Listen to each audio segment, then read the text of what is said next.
Bonjour à tous et à toutes, bienvenue sur le podcast Mama Librée, un podcast qui vous inspire et vous informe sur le sujet de la naissance et vous redonne votre pouvoir, votre liberté, de la conception au postpartum.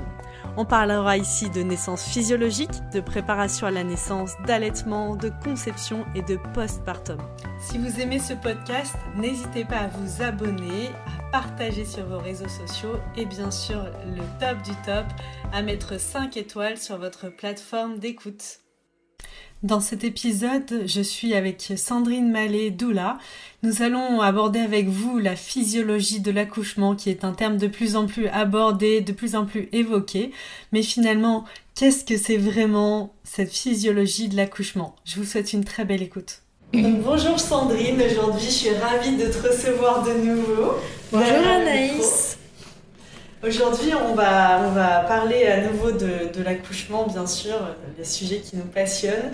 Mais tout particulièrement, cet épisode est dédié à la physiologie de l'accouchement, qui est trop méconnue encore et qui mérite vraiment toute notre attention en tant que femme et future maman, afin de bien connaître les différentes étapes. Et on parle beaucoup et de plus en plus de physiologie de l'accouchement. Et bien sûr, dans ce podcast, c'est ce qui nous tient le plus à cœur, de permettre aux femmes d'être le plus proche de cette physiologie qui est vraiment pleine de vertus et qui est pleine de sens aussi. Oui, et puis qui permet un accouchement naturel. Respectueux aussi. Respectueux, bien sûr, respectueux des besoins de la femme, respectueux des besoins de l'enfant, avec tout le processus physiologique qui se met en place quand le bébé décide de venir au monde. Oui, bien sûr. Donc aujourd'hui, j'aimerais beaucoup que tu nous parles déjà un peu d'histoire de finalement avant comment on a couché, même si on a entendu beaucoup de choses sur avant les femmes accouchaient plus à la maison, il y avait moins d'accompagnement. Comment ça se déroulait et quels changements ont été opérés qui font qu'aujourd'hui on en est là on est passé un peu à l'opposé, c'est-à-dire d'une naissance à la maison, très peu contrôlée, très peu médicalisée, à tout l'inverse maintenant où l'accouchement il est quasiment 100% médicalisé et pour un grand pourcentage des femmes en France en tout cas. Oui, en tout cas, aujourd'hui, il y a quand même un retour sur la physiologie et avec une vraie volonté des couples et des femmes à pouvoir mettre leur bébé au monde de façon naturelle. Mais effectivement, si je remonte dans l'historique, alors jusqu'à la période néolithique, c'est-à-dire 6000 ans avant notre ère, les femmes s'isolaient pour donner naissance. Donc vraiment, elles le faisaient d'elles-mêmes. En fait, elles étaient capables de donner naissance à leur bébé seules par elles-mêmes, avec toute leur pleine capacité corporelle. À partir du néolithique, c'est-à-dire entre 6000 et 2000 ans avant notre ère, il y a eu la socialisation de la naissance avec l'apparition de l'élevage et de la domination de la nature par l'homme. Et puis au XXe siècle, on a un autre tournant de la naissance. Environ dans les années 1950, la naissance est influencée par toutes les révolutions techniques et technologiques, avec l'apparition du plastique, des nouveaux domaines médicaux comme la néonatologie, l'arrivée du monitoring, les forceps. Et du coup, c'est un moment où les femmes ont été coupées ou se sont coupées de leur connaissance du corps qu'elles avaient et qui se transmettaient de femme en femme depuis la nuit des temps. Et à ce moment-là, la naissance des bébés est vraiment influencée par des avancées scientifiques. D'accord. Ce qui fait que les femmes n'avaient plus cette possibilité-là de faire confiance à leur corps, de cheminer avec leur corps et de pouvoir enfanter par elles-mêmes. Ok, donc du coup c'est intéressant dans ce que tu dis. Il me semble qu'il y a encore certaines femmes, il y a des populations où les femmes encore s'isolent. J'ai vu dans le désert, je sais plus c'est dans quel film justement sur la naissance. Il me semble que c'est le premier cri dont tu parles, exactement. Le film dont tu parles, Anaïs. D'ailleurs c'est un film vraiment intéressant à voir, je trouve, en tant que futur parent. justement pour reprendre contact avec cette physiologie et puis aussi confiance finalement que la nature est merveilleusement faite et que tout est en nous déjà. Oui, c'est vrai, c'est vraiment vrai ce que tu dis. C'est important aussi de savoir qu'est-ce que la physiologie. Donc la définition du mot physiologie, c'est la science qui étudie les fonctions biologiques normales d'un être vivant. Du coup, ça suppose aucune intervention, que ce soit mécanique, chimique ou humaine, et tous les processus hormonaux se mettent en place par eux-mêmes. Quand on parle de physiologie, on parle forcément d'hormones qui sont en jeu dans ce déroulé de la naissance. Et effectivement, quand on n'intervient pas de façon médicale sur le processus qui est en train de se mettre en place, ça donne une naissance physiologique et naturelle. Alors, quand on n'intervient pas, pour toi, tu t'entends quel type d'intervention? Parce que moi, j'en vois plusieurs, c'est-à-dire, il y a le côté, on n'intervient pas aussi physiquement, enfin, verbalement. Je pense que ça a un grand rôle dans la physiologie, on laisse la maman dans son cocon, on met peu de lumière, on veille à sa tranquillité. Et je crois que ça, c'est très important dans le jeu des hormones. Oui, ça c'est super important. Et là, tu me devances, Anaïs.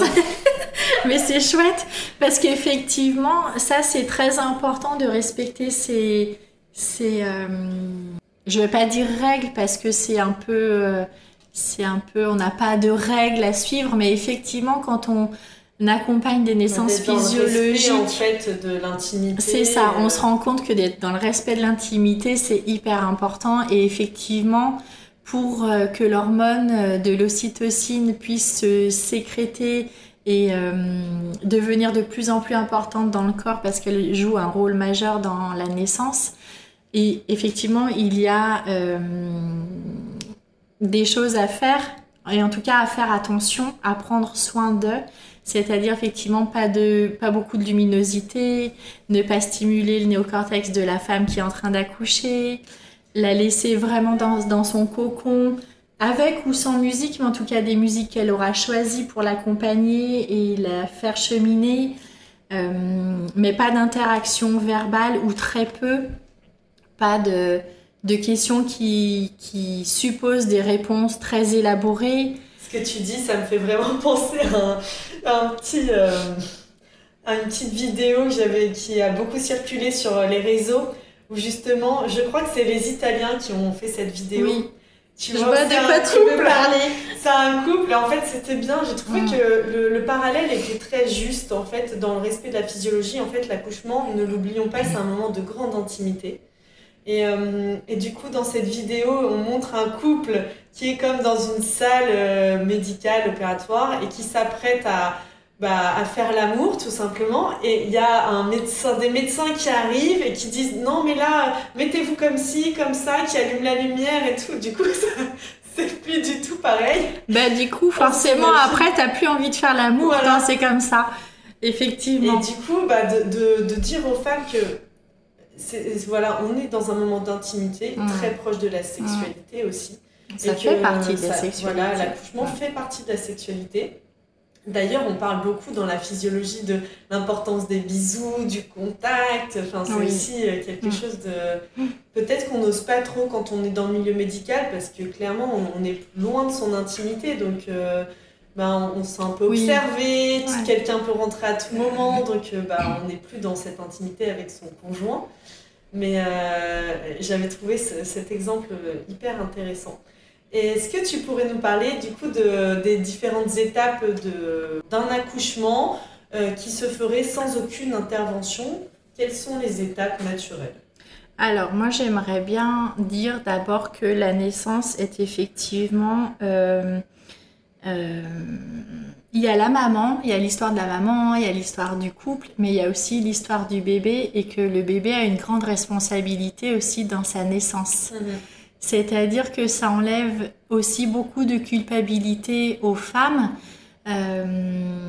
qui n'auraient pas pour elles réussi son accouchement. Et d'abord j'aimerais bien dire aussi que l'accouchement n'est pas à appréhender en termes de réussite ou d'échec, parce que dans l'histoire de l'accouchement, il y a effectivement tout ce qui s'est joué tout ce qui s'est joué pour la maman, tout ce qui s'est joué pour le couple, tout ce qui se joue pour le bébé. Et parler en termes de réussite, pour moi, c'est pas juste. C'est vraiment évaluer l'accouchement, d'accord. D'ailleurs, on peut dire que l'accouchement est physiologique seulement une fois que le bébé est né. Parce que là, on mesure vraiment le chemin et on voit s'il y a eu des interventions ou pas. Et puis, c'est aussi mesurer tout le chemin qui a mené à cette naissance. Alors, bien sûr que l'accouchement ne sera pas forcément comme les femmes l'auront imaginé ou idéalisé. Et ça, c'est sûr. Et c'est très important, je pense, de le dire aux femmes et aux couples. Et puis, ça leur permet de mesurer vraiment tout ce chemin qu'elles ont parcouru, quels ont été les moyens qu'elles se sont donnés ou qu'elles ont eu pour pouvoir cheminer, pour pouvoir faire que l'accouchement s'est passé comme il devait se passer. Ça, c'est vraiment super important de le préciser. Tout est juste et parfait.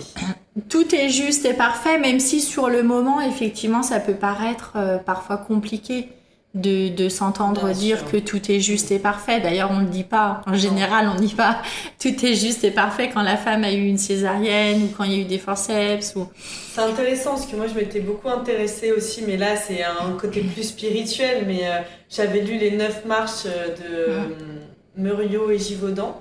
Et du coup, c'était hyper intéressant dans ce que tu as dit aussi, c'est d'accepter qu'en tant que maman, que papa, ils parlent beaucoup de réincarnation d'âme et que les enfants choisissent leurs parents, choisissent leur naissance. Complètement. Donc aussi de lâcher prise, à un moment, on fait de notre mieux. Et moi, je crois en fait que oui, on fait de notre mieux et on décide pas de tout, on contrôle pas tout. Et à un moment, quand on a fait de son mieux, de lâcher et d'accepter que la façon dont ça va se dérouler, c'est de cette manière pour cet enfant et pour nous à ce moment que ça devait se dérouler en fait. Tout simplement de lâcher ce truc de contrôle. Mais c'est important de se préparer, mais trop en savoir, à mon sens, ça peut être néfaste aussi, dans le sens où à ce moment-là, les femmes vont être dans le contrôle.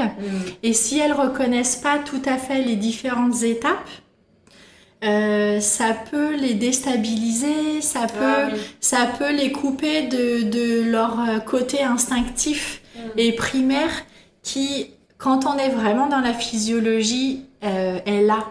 Oui, alors ce que tu dis, ça me parle beaucoup, parce que moi je pense que pour mes 2 accouchements, j'ai pas forcément vu les étapes, mais en tout cas, il y en a une qui est encore trop méconnue et qui est importante de parler, c'est cette fameuse phase de la désespérance, que moi j'ai vécu quand même les 2 fois, plus ou moins forte la 2e fois, mais où tu as vraiment l'impression que tu ne vas pas y arriver, ou que là c'est vraiment, t'es fatigué, ou tu te sens plus la force et tu touches vraiment. Il y a même des femmes qui parlent de cette impression de mourir en fait. Ça peut être très très fort.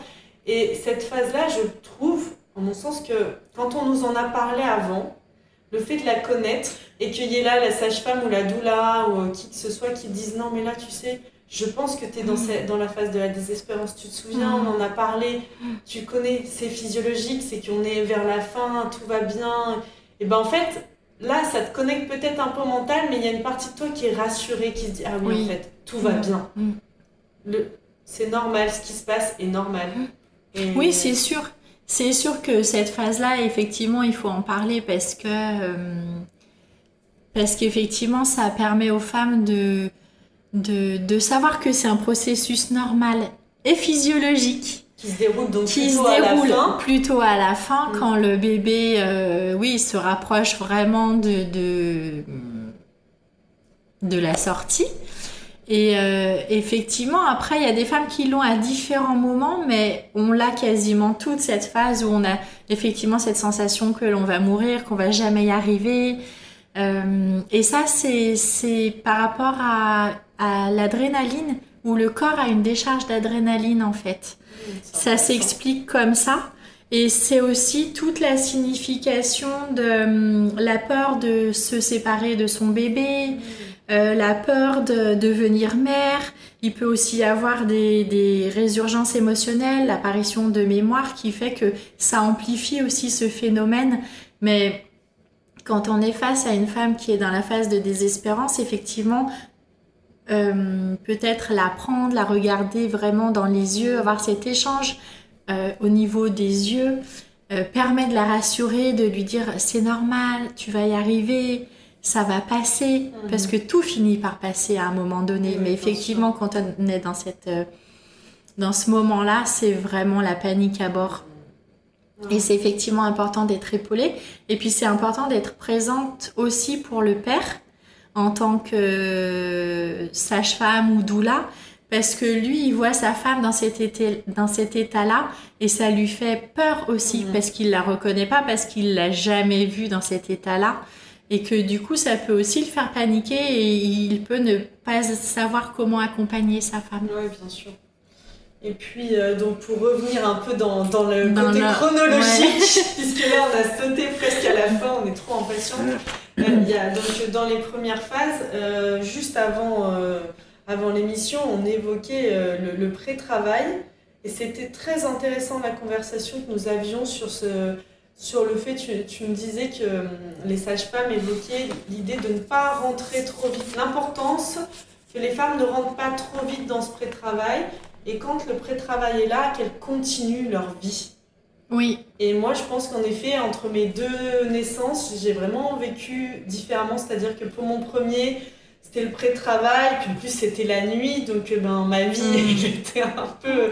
J'ai fait le pré-travail toute la nuit, ça a commencé à minuit. Et je me souviens, faire le ballon, marcher, avoir besoin de faire quelque chose finalement, parce que ça n'était pas possible, même si je dormais entre les contractions. Mais à l'inverse, pour ma fille, c'était la journée et j'ai jardiné, je suis allée nager. T'avais aussi ton petit Théo qui t'occupait bien. On chantait, on faisait des activités, donc je sentais que c'était très présent, mais la vie continuait. Et j'ai trouvé intéressant ce que tu disais de cette importance de continuer le plus possible sa vie pour que ne pas être impatiente aussi finalement. Oui, on est toutes impatientes quand on sent que le moment arrive. Alors, il y a aussi différentes phases. C'est vrai que quand c'est un premier bébé, on ne sait pas trop. Enfin, je pense que si les femmes font attention à leur ressenti, je pense qu'elles sont capables de se rendre compte qu'il y a quelque chose qui est en train de se passer. Mais après, on est aussi pris dans le tumulte de notre vie quotidienne et on fait pas toujours attention à nos ressentis, à nos émotions. Et quand c'est un premier bébé, des fois, on sait pas, on a toujours la crainte de ne pas savoir reconnaître les premiers signes. C'est vrai. Et après, effectivement, quand tu as d'autres enfants, tous les accouchements sont différents, tous les accouchements se mettent en place différemment, mais tu fais un peu plus attention, tu es peut-être un petit peu plus vigilante. Et puis, c'est très important effectivement dans cette phase de pré-travail qui peut durer finalement très longtemps. Je vais pas donner de chronologie, d'heures et de temps mais ça peut durer de quelques heures à ça peut durer 2-3 jours. Ou le temps que le corps se met en place parce que c'est le bébé qui va déclencher finalement sa naissance. À un moment où il se sent prêt au niveau de la maturation de ses poumons. Et du coup, ça va se mettre en place tout doucement ou pas, ça va dépendre des femmes. Mais effectivement, l'importance de ne pas rentrer tout de suite dans le travail, dans la phase de pré-travail, de ne pas se focaliser en fait, c'est ça. Ne pas se focaliser sur cette période-là. Sur ce qui se passe. Sur ce qui se passe, ça permet, et de continuer sa vie quotidienne, comme tu l'as très justement dit Anaïs, ça permet de ne pas s'essouffler. Parce que si la phase de pré-travail dure 2 jours, 3 jours ou même 1 jour, au bout d'un jour, les femmes auront été tellement concentrées sur ce qui se passe que ça va leur sembler interminable. Et que du coup, elles vont s'essouffler après. Donc l'importance de vraiment continuer, oui, ok, d'accueillir, de sentir, de savoir qu'il y a quelque chose qui se prépare, d'être dans la joie, dans l'excitation, ça on peut pas l'empêcher, c'est évident. Mais vraiment prendre soin de continuer sa vie, cuisiner, chanter, peut-être aller se balader avec une amie ou aller voir sa maman, enfin je sais pas, toutes des choses qui vont faire que le temps va passer plus vite et que vous vous focaliserez pas forcément sur ce pré-travail qui peut... on dit que la femme est en pré-travail à peu près entre 0, à partir du moment où le col va commencer à se dilater, jusqu'à à peu près 5 de dilatation. Ok, et du coup après, donc, quand est-ce qu'on sait qu'on rentre dans le travail? On rentre dans le travail quand on ne peut plus trop parler, quand on commence à rentrer dans sa bulle, dans son monde, on fait plus trop attention à ce qui est autour de nous. Et ça, c'est super important, comme on le disait tout à l'heure, Anaïs, de vraiment respecter cette bulle pour la maman, la future maman, pour le couple aussi, de vraiment peut-être pas être trop présent s'ils n'en ont pas besoin, de les laisser gérer un petit peu pour voir comment ça évolue. Bien sûr que si ils ont besoin de notre présence en tant que sage-femme ou en tant que doula, on peut être là évidemment pour eux, mais essayer de voir déjà un petit peu comment ça se met en place, et puis vraiment respecter, alors ne pas trop parler à la femme qui est en phase de travail, ne pas stimuler son néocortex, ne pas mettre de lumière vive, lui assurer une sécurité au niveau de la chaleur aussi, ça c'est très important, le fait qu'elle est chaud mais pas trop chaud non plus.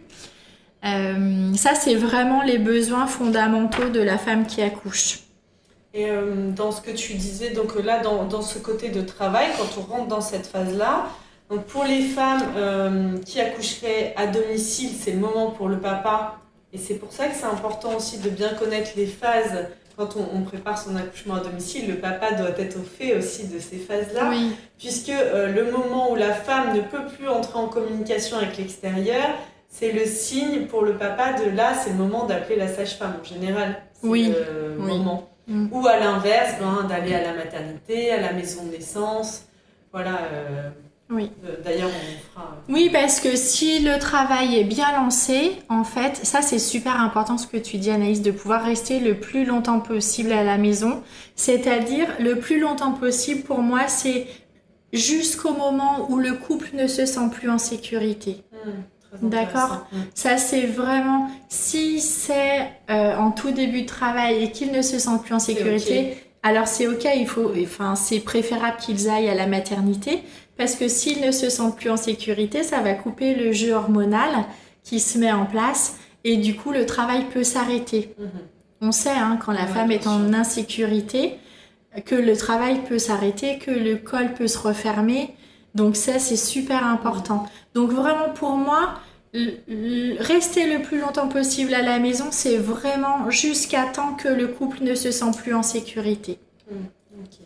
Et puis, si le travail est vraiment très bien lancé et on est vraiment dans une phase active, à l'arrivée de la maternité, la femme arrivera à se remettre dans sa bulle malgré les interventions médicales, la pose du monitoring, les touchés vaginaux pour voir où en est la dilatation et tout ça. Si elle arrive en phase de pré-travail, là c'est délicat parce que toutes ces interventions médicales, cette présence de sages-femmes qui vont sans arrêt venir pour mettre un monito, et c'est leur job, mais n'empêche que ce sera perturbant pour le processus physiologique de la maman.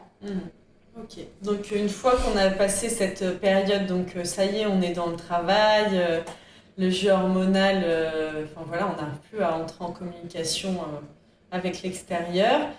C'est une phase qui peut durer, pareil, en termes de temps, c'est très variable. Oui. Et quelle est l'étape suivante ? Alors, le travail actif, c'est vraiment le moment où la sécrétion d'ocytocine, qui est l'hormone principale, va vraiment se déclencher. Alors, elle se déclenche un petit peu en phase de pré-travail, parce qu'on a des récepteurs à ocytocine dans l'utérus, d'accord ? Donc, en phase de pré-travail, l'ocytocine va commencer à apparaître, mais vraiment en phase de travail, c'est là où elle où elle ne cesse de grandir en fait et d'être de plus en plus présente dans le corps. Donc il va y avoir de l'ocytocine dans le col de l'utérus, dans l'utérus. Le cerveau du bébé commence même à en sécréter de l'ocytocine. Et en fait, c'est un moment à peu près à partir de 5 cm de dilatation où la femme a vraiment besoin de se concentrer sur ses contractions, d'intérioriser, où il va falloir qu'elle arrête de faire ce qu'elle est en train de faire pour vraiment se centrer sur l'accueil de l'intensité des contractions. Et c'est justement ce moment-là où effectivement il faut prendre soin de la bulle de la femme.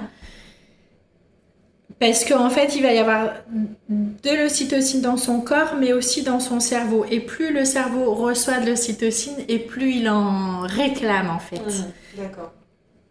C'est intéressant, juste, je reviens sur ce que tu as dit, sur la dilatation. Je pense que c'est quelque chose qui est hyper important. Puis pour moi, ça l'est, puisque pour mon deuxième accouchement, c'était flagrant. De redire aux femmes qu'en fait, la dilatation ne veut rien dire. Mais bien sûr. Et parce que là, tu vois, tu disais, voilà, on est en phase 2, donc on est dans le travail actif quand on est à peu près à 5 de dilatation. Moi, pour ma fille, clairement, j'étais pas du tout en travail actif à 5, puisque en fait, à 4, j'étais à 4 et j'étais clairement dans le travail actif. Et je suis passée de 4 à la naissance en même pas une heure. Donc, c'est important, je pense. Enfin, moi, on me l'avait dit. Et je trouve que c'est important de se le redire, de le redire aux femmes. Voilà, quel que soit le niveau où vous en êtes, de juste l'entendre, mais ne pas en tenir compte dans le sens garder confiance. C'est pas parce que ça fait longtemps que vous êtes vous avez l'impression que vous êtes dedans, qu'il y a eu différentes phases, que c'est un peu dur et qu'on vous dit, comme ça a été mon cas, 4, et je me souviens de me dire, mais en fait, ça veut rien dire. Et clairement, 1 heure après, ma fille était là dans mes bras, donc ça ne veut rien dire, ça peut aller très très vite derrière. C'est juste une information. Mais on a toutes plein d'exemples comme ça en fait. Et effectivement, moi, c'est souvent ce que je dis aux parents que j'accompagne en tant que doula, que ça ne veut rien dire. Effectivement, ça peut aller très très vite. Et souvent, les sages-femmes, d'ailleurs, ne le disent pas. Alors, sauf si, effectivement, c'est un besoin de la future maman de le savoir. Mais en général... En maternité, ils le disent. Oui, mais on peut toujours s'arranger avec ça. On peut toujours, si les futures mamans savent que c'est important de ne pas savoir, elles peuvent toujours dire... Auscultez-moi. Mais effectivement, il faut savoir. Et... mais peut-être négocier avec la sage-femme, tu vois, qui va faire un toucher vaginal et de dire, ok, je vous laisse faire le toucher vaginal, ou pas d'ailleurs. D'ailleurs, oui. D'ailleurs, qui n'est pas obligatoire. Qui n'est pas obligatoire. Mais surtout, ne nous dites pas à combien je suis, parce qu'effectivement, ça peut être des fois très démoralisant, parce qu'on s'imagine qu'on a encore toute la montagne à grimper. Et puis, des fois, 1 heure après, comme tu dis, le bébé est là et ça s'est passé très vite en fait. Donc ça pourrait donner une indication. Effectivement, maternité, elle s'attache à des choses comme ça pour évaluer le travail. Oui, des curseurs, c'est chiffré, c'est quantifié. Mais en fait, quand on laisse son intuition de sage-femme à l'écoute, à force d'avoir aussi accompagné des naissances physiologiques, on sait plus ou moins comment ça va se dérouler. Et il n'y a pas de statistiques, il n'y a pas de bon déroulé. C'est juste que le déroulé d'un accouchement peut être très différent d'une femme à une autre. Et on peut passer de 1 à 9 en très peu de temps, effectivement. Et puis, des fois, ça peut mettre plusieurs jours ou plusieurs heures. Mais il n'y a pas de règles. Encore une fois, il n'y a pas de règles dans la naissance physiologique. C'est très important de pouvoir laisser le temps au corps, le temps aux hormones de se mettre en place. Mais en maternité, on n'a pas toujours ce temps-là. Bien sûr. C'est pour ça que c'est important vraiment de rester le plus possible à la maison, chez soi. Et du coup, une fois qu'on est sorti de ce travail actif, là, ça peut aller très très vite, ou pas du tout d'ailleurs, mais l'étape suivante, elle est... voilà, enfin, qu'est-ce qui acte la fin du travail actif? Quand est-ce qu'on sait... Dans la phase de travail actif, en fait, la sécrétion de l'ocytocine, qui est vraiment à son maximum à ce moment-là, favorise aussi la sécrétion de l'endorphine, qui est une autre hormone très importante parce que c'est un antidouleur naturel. D'accord. C'est-à-dire qu'elle va rendre les contractions supportables, elle va favoriser le relâchement et l'endormissement. Elle a un rôle plutôt amnésiant, ce qui explique que les femmes qui ont vraiment été dans la physiologie ne se souviennent plus de leur accouchement. Justement à cause grâce à ce rôle-là, ne se souviennent pas. Alors on va pas parler de douleur, Anaïs, on va parler d'intensité des contractions, parce que la douleur, ton corps va se refermer, va sécréter de l'adrénaline et du coup on n'est plus dans l'ouverture. Mais de l'intensité, c'est ça. On est incapable de le retranscrire derrière. Non, c'est ça, ouais. Il y a des périodes comme ça dans l'accouchement qui sont plutôt floues, justement grâce à ces hormones-là, qui sont bien faites puisqu'on recommence à avoir des enfants et à faire des enfants. C'est terrible. Si on s'en rappelait, peut-être qu'on ne recommencerait pas en fait. C'est rigolo ce que tu dis parce que je me souviens très bien pour mon premier accouchement de m'être dit quand même à un moment, non mais plus jamais je refais l'amour, plus jamais je fais ça, mais qu'est-ce que c'est que Ben oui, on parlait de sexualité et d'accouchement, hein, c'est vraiment lié. Et puis l'endorphine a aussi un rôle désinhibant, c'est-à-dire que à un moment donné, quand on est dans un accouchement physiologique, on voit la femme qui enlève ses vêtements, qui peu importe s'il y a du monde ou pas, qui va se mettre dans des positions qui en fait être dans la physiologie, en fait, c'est vraiment faire la place à son instinct. Reconnecter à la femme sauvage. C'est ça, à la femme sauvage, et puis se mettre dans des positions qui vont favoriser l'accueil de l'intensité des contractions et aider la femme à vraiment à traverser ces moments qui peuvent être intenses selon les contractions. Donc ça, c'est vraiment un rôle important de l'endorphine, aussi un rôle d'ouverture pour le col de l'utérus qui fonctionne comme un sphincter. Donc on a parlé de col qui pouvait se refermer tout à l'heure quand il se sentait en danger. Ben, c'est exactement ça en fait. C'est s'il y a un danger, tout peut s'arrêter parce que dans la nature, les animaux ne mettent pas au monde leurs enfants si elles se sentent en danger en fait. Donc ça, c'est vraiment très important. Et puis l'endorphine favorise la prolactine qui est là pour la sécrétion du lait et la montée du lait. Donc c'est vraiment ce mélange ocytocine-endorphine qui va permettre la modification de l'état de conscience d'une femme qui accouche. Souvent, les femmes disent qu'elles étaient plus là en fait, qu'elles étaient dans une autre sphère, dans quelque chose de bien plus grand que ce qui l'entoure habituellement. Et ça, c'est très important aussi de favoriser ce moment-là. Cet espace. Cet espace. Ça. D'accord, donc une fois qu'on a... Donc là, on est vraiment dans cette période d'ouverture, comme tu disais, on est très proche de la naissance quand on traverse toute cette étape. Ensuite, il y a le moment de l'engagement, qui est le moment où le bébé s'engage dans le bassin. Alors juste avant, est-ce que le moment de la désespérance, c'est avant l'engagement? Ça peut être pendant? C'est très variable. D'accord. C'est très variable. On sait que, par expérience, que c'est souvent très proche de la naissance. Mais les femmes peuvent aussi avoir des phases de désespérance à d'autres moments. D'accord, c'est-à-dire qu'on peut en avoir plusieurs dans un même accouchement? Tu crois? Alors, j'ai jamais rencontré de femme qui a eu plusieurs phases de désespérance. Non, mais peut-être, effectivement, peut-être. Et en tout cas, on passe toutes par une phase de désespérance, quel que soit le moment, en fait. Oui, et l'intensité. Et l'intensité de cette phase, ouais. Et quand le bébé s'engage, donc là, en général, ça y est, on est plutôt dans quelque chose de... Alors, quand le bébé s'engage... mais moi, j'avais vécu vraiment un truc de aussi une certaine délivrance, même si c'est pas la période de la délivrance, puisque comme tu le disais tout à l'heure, la délivrance, c'est plutôt le placenta. Ouais. Mais il y a aussi, quand on est dans la physiologie, cette notion de...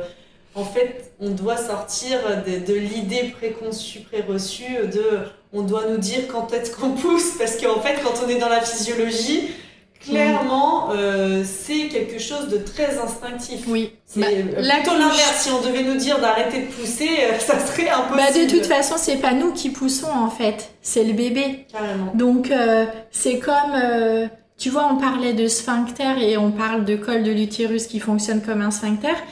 Clairement, quand vous allez aux toilettes pour faire caca, normalement, vous devriez pas avoir à pousser.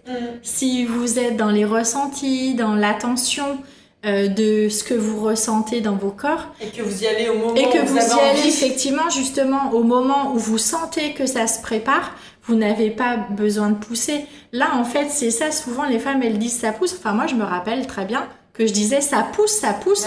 Vraiment un besoin incontrôlable, en fait. De l'accompagner même. De l'accompagner et de pas pouvoir me retenir quand les sages-femmes disent non, surtout ne pousse pas. C'est pas possible. En fait, c'est un mécanisme physiologique naturel et instinctif. Mais l'accouchement, quand l'accouchement est physiologique, c'est un accouchement instinctif. Instinctif, ça veut dire que les femmes se laissent guider par ce qu'elles ressentent et qu'elles vont se mettre dans des positions qui sont soulageantes pour elles à certains moments. Des fois, ce sera à quatre pattes, des fois, ce sera debout, des fois, ce sera allongé, des fois, ce sera en position accroupie. Mais en fait, on n'a pas à leur dire normalement « mets-toi comme ci, mets-toi comme ça ». C'est vraiment instinctif et c'est elles qui savent mieux que personne comment elles doivent se mettre pour accueillir l'intensité de ces contractions qui rapprochent en fait à chaque fois qu'il y a une contraction, à chaque fois ça rapproche de l'arrivée du bébé et ça c'est aussi très important à savoir. Du coup, le moment de l'engagement, c'est vraiment le moment où le bébé se présente dans le bassin. C'est la fin du travail et c'est le moment aussi où il va pouvoir se positionner correctement, dans la plupart des cas, pour pouvoir se laisser glisser hors du corps de sa maman. Et puis, après, on parle de la naissance. Donc, la naissance, c'est le moment où effectivement... c'est une phase, avec la phase de la naissance, souvent il y a la phase de désespérance. C'est une phase qui est très courte mais qui est complètement irraisonnée.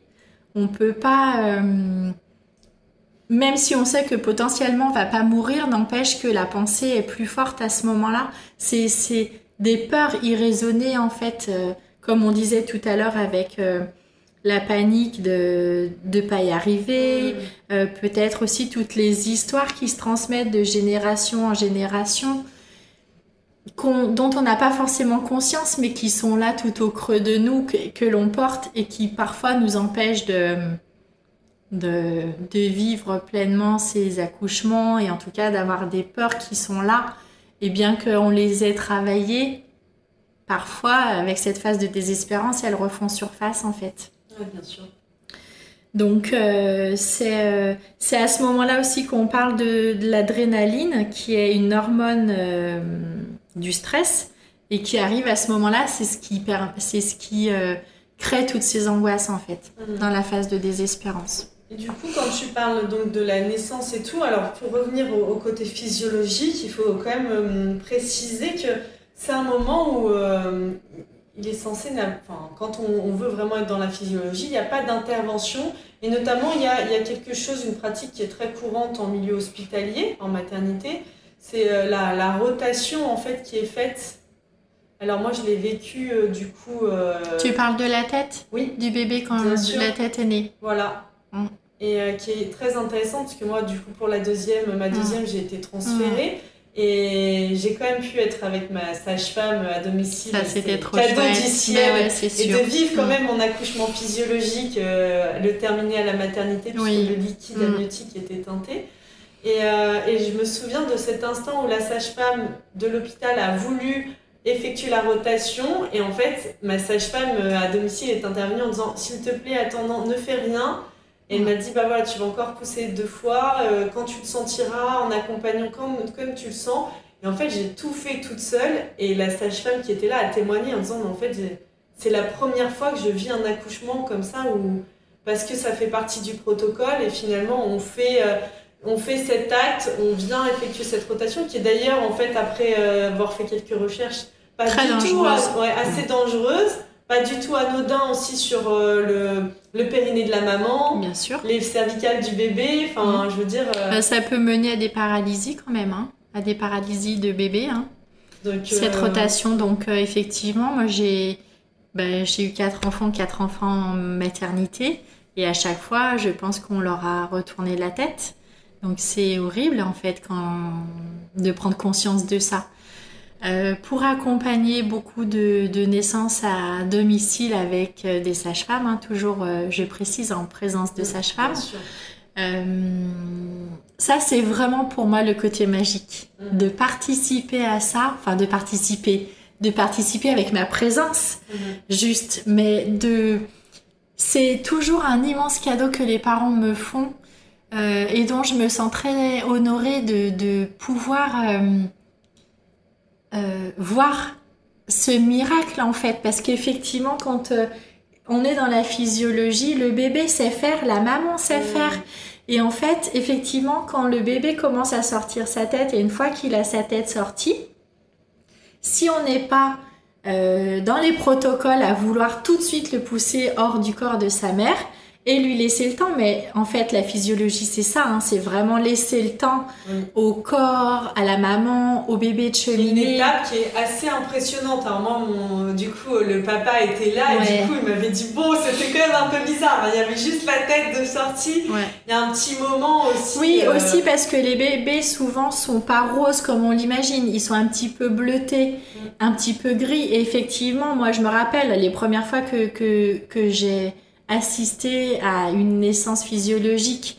Effectivement, au début, ça m'a fait peur. Et puis, comme j'ai vu que la sage-femme était toute tranquille à côté, ça m'a beaucoup rassurée. Et maintenant, c'est OK pour moi. Mais effectivement, il y a quand même un petit peu ce côté-là de l'extérieur qui est probablement, surtout pour les papas, qui est impressionnant. Parce que c'est effectivement un moment où le bébé effectue sa rotation. En fait, effectivement, il a sa tête à la vulve de la maman. On le voit. Si on lui laisse le temps, on voit en fait qu'il effectue, il fait sa petite rotation de la tête et souvent, ploup, le corps suit. Et ça, c'est vraiment fascinant de l'extérieur de voir ça. C'est magique, mais encore une fois, à la maternité, elles sont pas formées à la physiologie. C'est triste à dire en 2021 et j'espère que j'en blesserai aucune des sages-femmes, s'il y a des sages-femmes qui m'écoutent, mais malheureusement, elles sont encore formées à la pathologie. Et donc, quand une femme est instinctive, quand une femme n'a pas de péridurale, quand elle se laisse cueillir par ces hormones qui se mettent en place, par toute cette physiologie-là, elles connaissent pas en fait. Et c'est des fois déstabilisant pour elles, parce qu'elles sont dans un processus d'intervention. Et du coup, quand on intervient, on laisse pas le processus physiologique se faire. Et ça peut les déstabiliser. Et effectivement, à la maternité, encore maintenant, elles font les rotations des têtes aux bébés, alors que les bébés savent faire. Oui, mais c'est juste, comme tu le précisais, c'est pas... L'idée n'est pas d'être malveillant ou quoi, c'est juste un manque de connaissances et de conscience sur ce sujet. Et c'est aussi l'idée de ce podcast, c'est d'amener plus de lumière sur la naissance, de rendre des naissances plus libres et plus conscientes en fait, pour tout le monde finalement, que ce soit, parce que c'est aussi très traumatisant pour la maman, pour le bébé.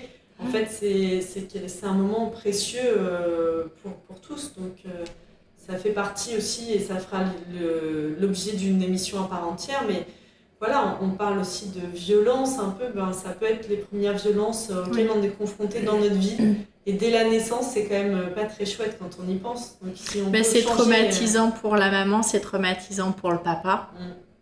C'est traumatisant pour le bébé, effectivement, d'être accueilli comme ça sans qu'on lui laisse le temps de rien faire, qu'on lui tourne la tête tout de suite, comme s'il n'avait pas son mot à dire finalement. Et qu'il n'était pas capable. Et ça se transmet, ça se porte, ça se véhicule depuis des générations et des générations. C'est effectivement très important à prendre en compte. Donc quand voilà, une fois que le bébé est sorti, alors juste avant qu'on poursuive et puis on termine, il y a quelque chose dont je voudrais parler quand même, une petite parenthèse. Dans la physiologie, il n'y a aucune intervention médicale, c'est-à-dire qu'on n'a pas de péridurale, on ne nous pose pas de cathéter non plus, en tout cas à la maison, quand on est à la maison. Oui. Je ne sais pas comment c'est en maison de naissance ou si le cathéter est juste posé au la cas où en pose cas de du transfert. cathéter peut être... en général, la pose du cathéter est systématique. Après, bien sûr que les parents peuvent négocier avec l'équipe médicale. En fait, c'est souvent juste quelque chose de stress systématique pour pallier à l'urgence. Mais déjà, quand on met un cathéter à une femme, ça veut dire, en tout cas, ça transmet à son cerveau que potentiellement, elle risque d'en avoir besoin. Et que du coup, elle n'est pas capable. Bien sûr. Ouais, c'est très intéressant ce que tu dis. Et j'aimerais aussi qu'on mette juste en lumière cette petite... voilà, on parle beaucoup d'ocytocine pendant l'accouchement et c'est très fréquent de mettre dans les poches, voilà, quand on est dans ce fameux cathéter, de mettre de l'ocytocine de synthèse. Alors voilà, en fait, il faut bien préciser, parce qu'on a eu le cas, il n'y a pas longtemps, on en a reparlé, à partir du moment où c'est une hormone qui n'est pas fabriquée naturellement par votre corps, forcément, c'est une hormone de synthèse. Ah bah oui, c'est une hormone de synthèse qui ne travaille pas du tout de la même façon que la vraie ocytocine que le corps fabrique de lui-même. Et puis ça, c'est pas physiologique. Et du coup, alors moi j'avais retenu dans mes cours d'anaphysio, c'était très intéressant, qu'à partir du moment où la femme recevait dans son corps une hormone de synthèse, naturellement, la production de sa propre production d'ocytocine baissait.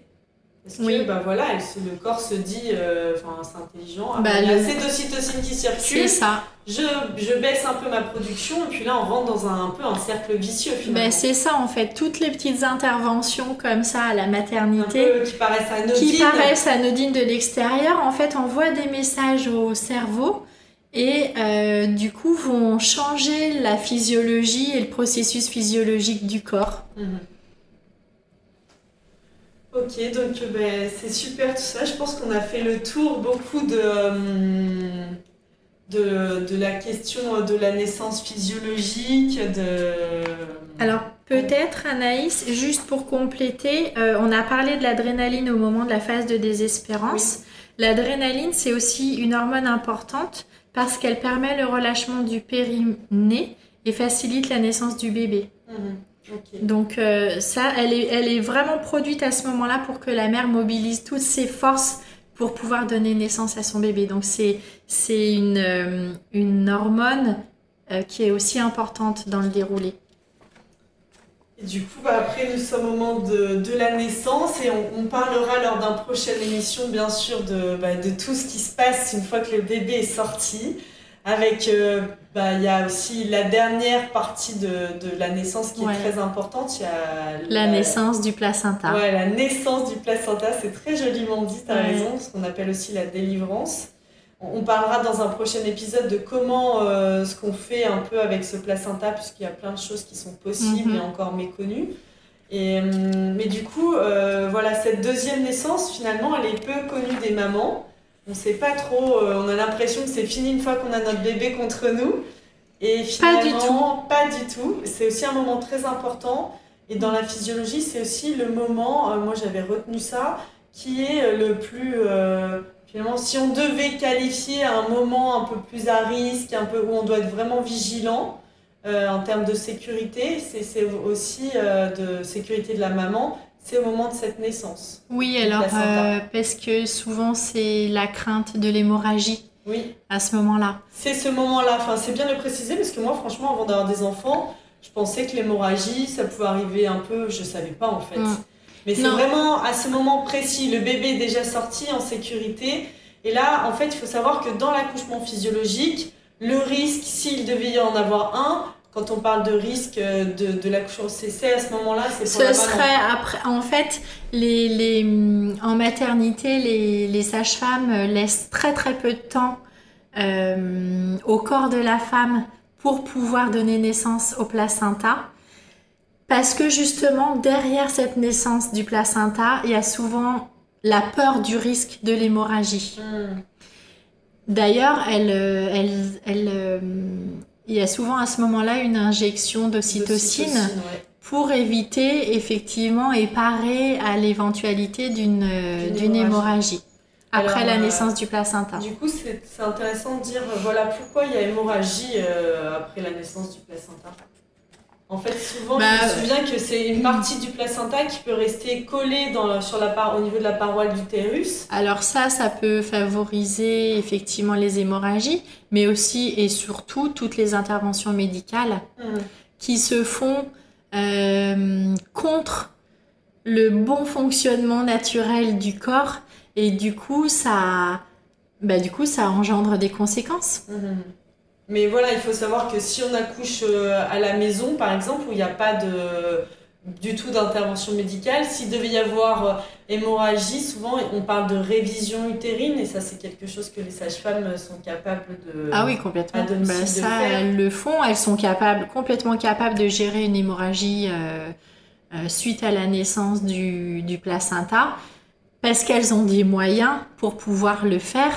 Aussi des moyens médicaux, là du coup ça sera des moyens médicaux qu'elles vont mettre en place pour stopper l'hémorragie et puis si l'hémorragie continue à ce moment-là il y a un transfert. Voilà, non mais c'est important de dire que je pense que quand on accouche à la maison par exemple de façon physiologique, voilà, en fait dans l'accouchement le moment clé et où potentiellement ça pourrait se passer pas super bien, c'est à ce moment-là. Oui.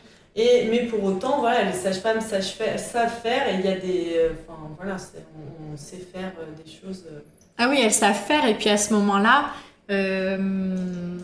alors après, je pense pas que toutes les sages-femmes à domicile, ça veut dire forcément physiologie. En tout cas, pour moi, les sages-femmes avec qui j'ai l'habitude de travailler sont vraiment dans la physiologie pure, c'est-à-dire que elles vont pas aller retourner la tête du bébé et l'aider à faire sa rotation. Elles vont pas être interventionnistes au niveau médical. Mais s'il y a besoin, bien sûr qu'elles ont tout le matériel dans leur avec elles. Oui, elles laissent tout le matériel sur place. À la maison, en tant que parent, on a toute une liste de matériel qu'on doit avoir à disposition. Oui. Oui, et puis elles ont aussi du matériel dans leurs affaires pour pouvoir pallier à ce qui pourrait arriver. Et si jamais l'hémorragie est beaucoup plus importante que... Il y a un transfert. Il y a un transfert. D'accord. Mais bon, c'est un cas rare, c'est quelque chose... Ça, c'est un cas rare, oui. Toi, t'as déjà vécu ça Des hémorragies non, jamais. Dans les accompagnements. Moi, j'ai jamais eu ça. Parfait. Est-ce qu'il y a quelque chose sur lequel tu souhaiterais terminer, Sandrine, pour ce sujet de la physiologie de l'accouchement? Est-ce qu'il y a des petites choses que tu souhaiterais dire? Alors moi, j'aimerais dire pour finir que ce n'est pas parce qu'un accouchement est long qu'il est difficile. Et puis je pense, comme on l'a très bien dit pendant tout ce podcast, tout est toujours possible. En tout cas, c'est Isabelle Chalut qui dit ça. Et je fais mien son credo parce que effectivement tout est toujours possible et rien n'est jamais figé. Et puis c'est vraiment très important dans un accouchement de cheminer pas à pas pour permettre de rester vraiment dans le moment présent, de pas faire de plan sur la comète, de pas mais vraiment être dans l'accueil de ce qui se vit Et puis au fur et à mesure, on se rend compte qu'on va cheminer, qu'on va avancer jusqu'à l'étape ultime, celle de rencontrer son bébé et de faire naître le placenta aussi, parce que c'est une seconde naissance et vraiment l'accouchement est terminé quand le placenta est né. C'est très important voilà, que chaque femme puisse connecter ses propres ressources. Alors ça peut être des ressources à travailler en amont. Par exemple, s'il y a des histoires transgénérationnelles qui sont très importantes au niveau de la naissance, du lien de femme à femme, de grand-mère à mère, de mère à petite fille, enfin, tu vois la boucle, quoi. De pouvoir travailler dessus et en tout cas d'en avoir conscience. Ouais, c'est important de travailler dessus en amont d'ailleurs, d'avoir conscience que dans l'accouchement, ça peut avoir un rôle important et du coup de travailler, pourquoi pas, de se faire accompagner pendant la grossesse sur s'il y a des choses lourdes dans la lignée de femmes, sur les naissances, sur des problématiques de viol aussi. Bien sûr. D'attouchement, qui sont quand même des sujets qui touchent beaucoup de femmes aujourd'hui. Et on parlait d'accouchement et de sexualité, voilà, n'oublions pas que c'est très lié et que quand il y a eu des sujets comme ça, c'est important de se faire accompagner, d'aller libérer...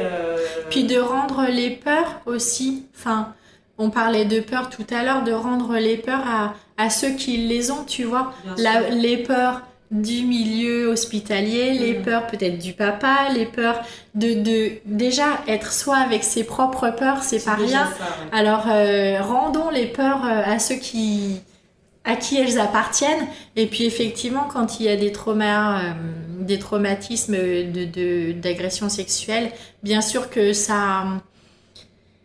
De penser à les traiter. Penser à les traiter et de mettre des mots sur leur ressenti, sur ce qu'elles ont vécu, sur comment ça s'est passé, parce qu'effectivement, forcément, au moment de la naissance et du passage du bébé dans le vagin et dans la vulve, ça va forcément ressurgir. Oui, la mémoire est là dans le corps physique. Oui.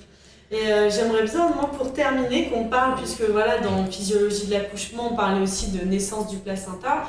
Pour terminer cette émission, qu'on parle dans la physiologie aussi du clampage tardif, qui fait aussi partie pour moi de la physiologie, tu vois, d'attendre que le cordon cesse de battre. Voilà, qui relie le bébé au placenta cesse de battre pour que le bébé bénéficie de la totalité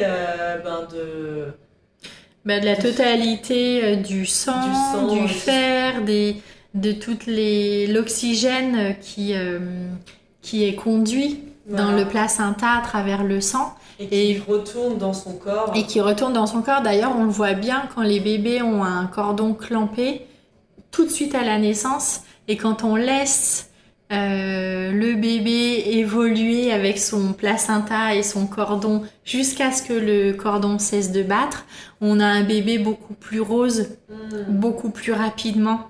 Donc ça évite aussi les risques d'anémie.